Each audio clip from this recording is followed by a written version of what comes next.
ഇന്ന് PK simply നാടനിൽ ഞാനൊരു ഒരു വാഴത്തണ്ട് വെച്ചൊരു കൂട്ടാൻ്റെ ഒരു മുളകുശ്യം റെസിപ്പിയാണ് കൊണ്ടുവന്നിട്ടുള്ളത്.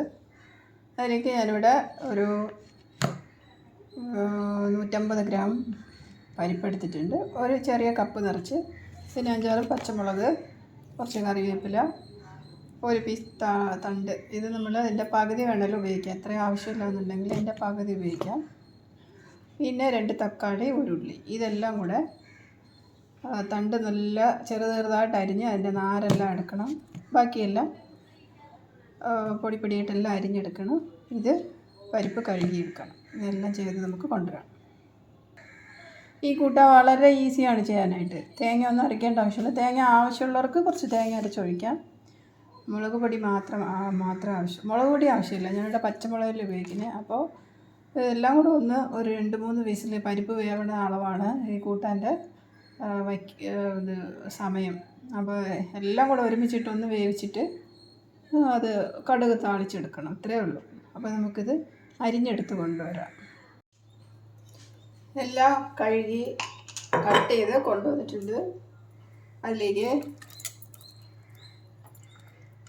വാഴത്തടയും നല്ല അരിഞ്ഞ് കഴുകി അതിൻ്റെ നാരെല്ലാം എടുത്ത് കൊണ്ടുവന്ന് ഇനി ഇതെല്ലാം കൂടെ ഒരുമിച്ചിട്ട് നമുക്ക് വേവിച്ചെടുക്കണം.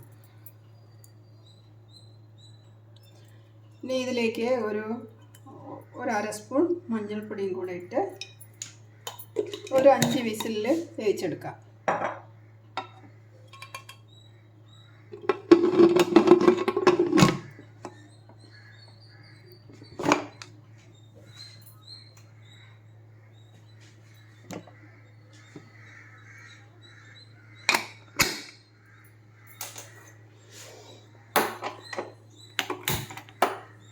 അഞ്ച് വിസിൽ കഴിയുമ്പോൾ നമുക്കിത് തുറന്ന് നോക്കാം. എന്നിട്ട് വേറെ പണിയൊന്നുമില്ല. ഉപ്പിട്ട് താളിച്ചെടുക്കേണ്ട ആവശ്യമുള്ളൂ.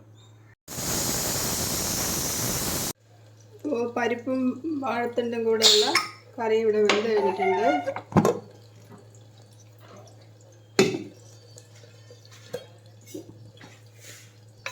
നല്ല സ്മൂത്തായിട്ട് വെന്തിട്ടുണ്ട്. പരിപ്പ് വെന്താൽ മതി. വാഴത്തണ്ട് അധികം വേവില്ല, അങ്ങനെ തന്നെ ഉണ്ടാവും. അപ്പോൾ ഇനി ഇതിന് നമുക്ക് ആവശ്യമായിട്ടുള്ള ഉപ്പിടാം. ഇതിൽ വേണമെങ്കിൽ ഇനി ജീരകവും തേങ്ങയും കൂടെ അരച്ചൊഴിച്ച് കൂടെ നല്ലൊരു ടേസ്റ്റി കറിയാക്കാം. അപ്പം ഞാനിവിടെ വെറും ഒരു മുളക് കഷിയായിട്ട് പച്ചമുളകും ഉപ്പും തക്കാളിയും ആ ടേസ്റ്റ് മാത്രമേ ഉണ്ടാവുള്ളൂ. അപ്പോൾ ഇനി ഇതിന് നമ്മൾ ഒന്നും ചെയ്യേണ്ട ആവശ്യമില്ല. ഇനി ഇതിനെ താളിച്ചൊഴിക്കാം.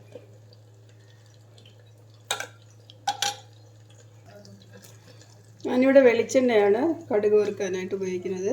ഒരു 2 സ്പൂൺ വെളിച്ചെണ്ണ ഒഴിച്ചിട്ട് അത് ചൂടാകുമ്പോൾ കടുകിട്ട്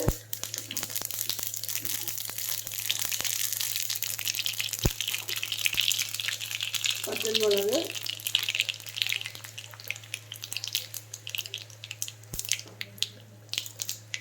അതെല്ലാം കൂടെ മുരിഞ്ഞ് കഴിയുമ്പോൾ കറിവേപ്പില, ഈ കടുക് താളിച്ചാൽ നമുക്ക് ഈ പരിപ്പിലേക്ക്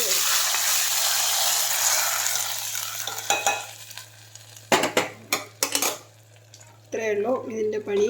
അപ്പോൾ പെട്ടെന്ന് നമുക്ക് ചെയ്തെടുക്കാൻ പറ്റിയ ഒരു കറിയാണ്. വാഴത്തണ്ട് അത് അരിയണ കഷ്ടമേ ഉള്ളൂ. അത് കഴിഞ്ഞാൽ 4 വിസിലിൽ നമുക്കിത് ചെയ്തെടുക്കാം. അപ്പോൾ ഇതുപോലെ എല്ലാവരും ഒന്ന് ട്രൈ ചെയ്ത് നോക്കൂ. അപ്പോൾ വാഴത്തണ്ട് കൊണ്ടുള്ള കറി ഇവിടെ റെഡി ആയിട്ടുണ്ട്. എല്ലാവരും ഇതുപോലെ ഒന്ന് ട്രൈ ചെയ്തിട്ട് കമൻ്റ് അറിയിക്കാനും മറക്കല്ലേ. നല്ല ടേസ്റ്റിയാണ്. തേങ്ങ അരച്ചൊഴിച്ചില്ലെങ്കിലും നന്നായിട്ടുണ്ടാവും. അത് ചോറിൻ്റെ കൂടെ പപ്പടമോ അല്ലെങ്കിൽ മുട്ട, ഫിഷ് ഫ്രൈ എന്തെങ്കിലും വെച്ച് കഴിക്കാൻ നന്നായിട്ടുണ്ടാവും. എല്ലാവരും ഒന്ന് ട്രൈ ചെയ്ത് നോക്കൂ. അടുത്ത് നല്ലൊരു വീഡിയോ ആയിട്ട് വരുമ്പോഴേക്കും താങ്ക് യു.